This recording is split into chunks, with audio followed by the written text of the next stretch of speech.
Dan alhamdulillah sejak tertanggal 2 Agustus 2021 pemerintah mulai mencanangkan vaksinasi pada ibu hamil ya Dokter Ari ya. Dan kita harapkan pelayanannya segera tersedia di seluruh wilayah Indonesia yang sangat luas ini ya. Mungkin Dokter Ari bisa ceritakan cerita mengenai vaksinasi COVID-19 pada ibu. Nah, betul sekali, vaksin.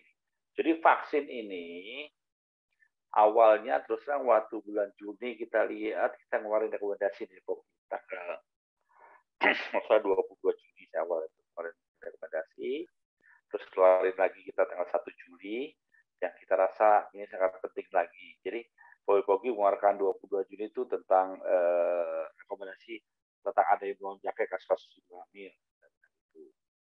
Pada saat itu kita sudah tahu bahwa ibu hamil ini harus dilindungi sehingga salah satu vaksin.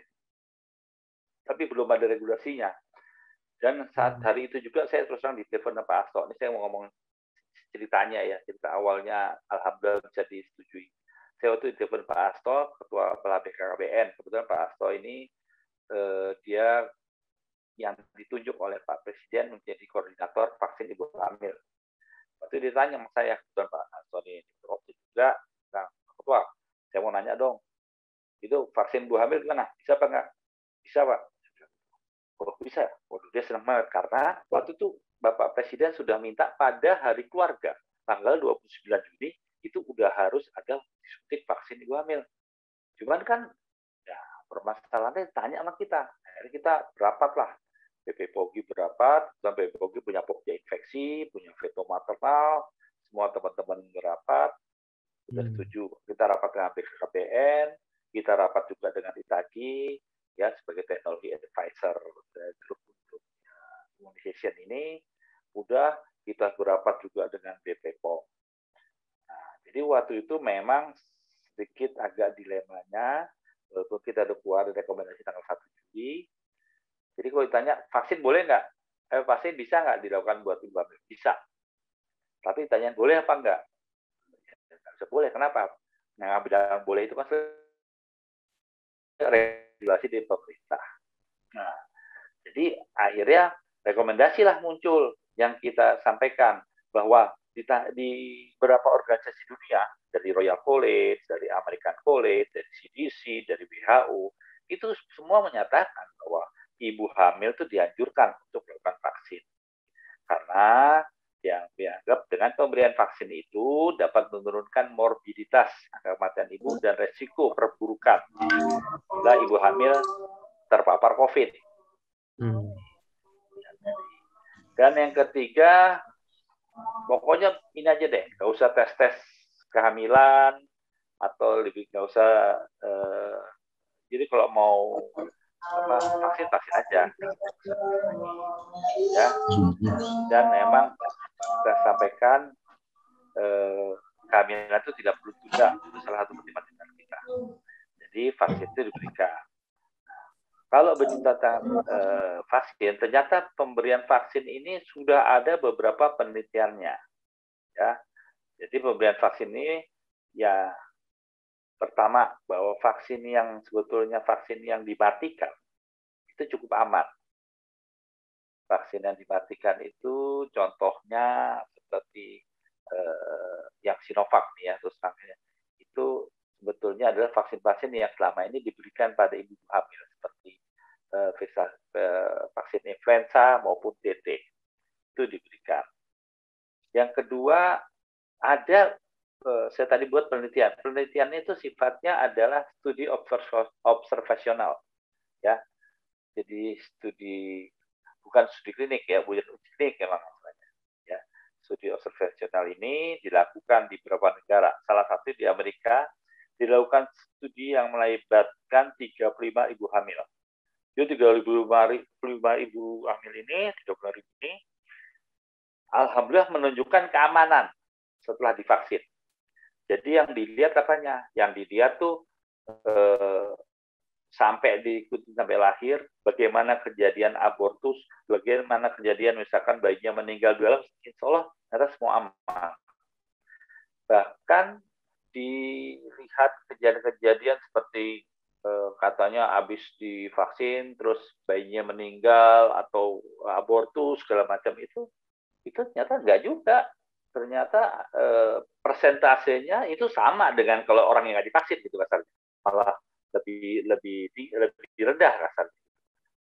Dan hal yang dilakukan di situ dilakukan pada hamil awal sampai aterem di situ. Bahkan ada 20-30% itu dilakukan pada ibu hamil yang dia nggak tahu bahwa dia hamil. Itu udah keburu suntik. Absurd. Dan diikutin tuh. Akhirnya ternyata aman juga. Nah, yang ketiga, tadi yang pertama saya bilang bahwa ada tadi ya vaksin yang sudah dimatikan itu sudah aman. Yang kedua ada uji observasional yang dilakukan di Amerika tadi. Yang ketiga memang sudah ada beberapa platform vaksin ini dilakukan uji klinis pada binatang, ya. Jadi menurut namanya DART ya, Development and Reproductive Psychology itu menunjukkan keamanan. Bahkan itu dicoba pada ada AstraZeneca, ada Sinovac, segala macam itu sudah dicoba pada binatang, ternyata aman juga. Jadi atas dasar-dasar itu makanya dikeluarkanlah rekomendasi untuk memperbolehkan vaksinasi pada ibu hamil karena dianggap ya memang lebih banyak menguntungkan disuntikan vaksin ini. Karena memang kalau ditanya, memang udah ada uji klinisnya? Ya memang belum ada, atau mungkin masih sedikit ya uji klinis pada ibu hamil vaksin ini. Karena kita tahu kan tidak mudah loh melakukan uji klinis pada ibu hamil. Ya sekarang kita yang paling gampang ini deh, minum obat batuk, coba kalau dibuka tuh pasti ada isinya hati-hati buat ibu hamil, bahaya buat ibu hamil lah apalah. Ya emang uji klinis buat ibu hamil susah. Tapi setidaknya dalam studi observasional yang dilakukan di Amerika, uji klinis pada binatang, ditambah lagi jenis-jenis vaksin inilah yang inaktif selama ini, insya Allah semuanya aman dan dapat memberikan proteksi yang pasti pada ibu. Bahkan bisa pada juga pada neonatus. Sehingga dia mengeluarkan rekomendasi itu bahwa semua vaksin bisa, terus pemberian vaksin itu tapi tetap perlu konseling ya, harus kehati-hatian, terus diberikan juga waktu itu kita merekomendasikan usia 12-33 minggu, maupun di surat edarannya dikatakan 13 minggu sampai terem ya. Terus tetap perlu haruskan dilakukan pemantauan segala macam itu. Dan kita berharap justru ibu-ibu yang punya komorbid atau resiko tinggi itu mendapatkan vaksin. Itu. Jadi ya, ada perjalanannya dok ya, dan tentu saja perjalanan itu tujuannya memastikan keamanan dan manfaatnya gitu dok ya. Jangan sampai tidak membawa manfaat untuk para ibu hamil di Indonesia ini. Baik dok, lalu ada perbedaan usia kehamilan yang direkomendasikan pada surat dari PP POGI dan rekomendasi yang dikeluarkan oleh Kementerian Kesehatan. Tentu saja di Kementerian Kesehatan membuka vaksinasi bagi usia 13 minggu ke atas. Tapi masyarakat ini karena harus informasi sangat terbuka gitu dok ya, jadi mereka melihat banyak informasi gitu kan, sehingga mereka ada sedikit yang bertanya, saya usia 33 minggu ke atas gitu. Mungkin dokter bisa ceritakan juga dok. Nah, jadi awalnya itu begini. Waktu itu kita mengambil dari tadi ya, referensi dari luar negeri segala macam yang melakukan penelitian pada usia kehamilan tersebut. Jadi kita ngambil di bawah 13 minggu ke atas, 12 minggu ke atas, karena kita gini, vaksin ini kan emang belum ada uji klinisnya. Jadi kita tetap harus kehati-hatian.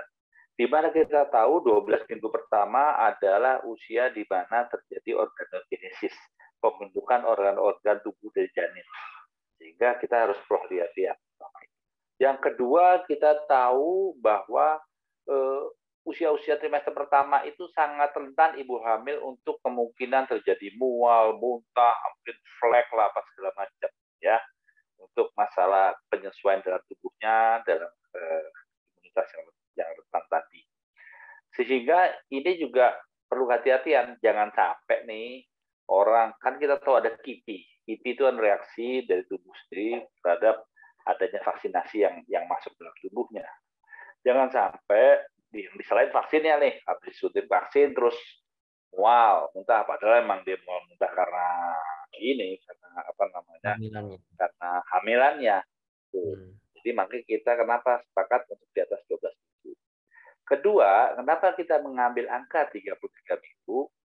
Nah, karena kita sebetulnya tetap berharap gini, kita tahu bahwa vaksinasi ini mempunyai reaksi untuk masalah imunitas di tubuh setelah penyuntikan 2 minggu atau sebulan setelah penyuntikan. Sehingga kita berharap kalau disuntik ya 33 minggu, insya Allah dalam waktu 4 minggu ke depan, yaitu 37 minggunya, dia akan mempunyai kekebalan. Dan kekebalan itu bisa terjadi juga kekebalan pasif untuk si bayinya. Jadi untuk pelindungan janinnya, kita berharap itu. Nah, itu yang mari kita paparkan kenapa 33 minggu awalnya. Namun, itu kan rekomendasi kita tanggal 1 Juli. Nah, setelah itu kan kita tetap berproses. Karena tadi saya bilang bahwa ini bisa, tapi belum boleh. Nah, dalam proses itu, dalam diskusi dengan para guru-guru besar dari ITAGI, ya, dari beberapa himpunan juga, nah, akhirnya mereka menyatakan, tapi kan boleh kalau cukup bulan, walaupun nggak ngelindungin pada janinnya, nggak cukup melindungi untuk janinnya, tapi setidaknya itu melindungi untuk ibunya. Gitu. Maka itu akhirnya oke, kita sepakat bahwa yang boleh divaksin adalah usia 13 minggu sampai bulan. Itu akhirnya. Ya. Tapi intinya sebetulnya niatnya sama lah kasarnya untuk melindungi si ibu maupun janinnya. Ya.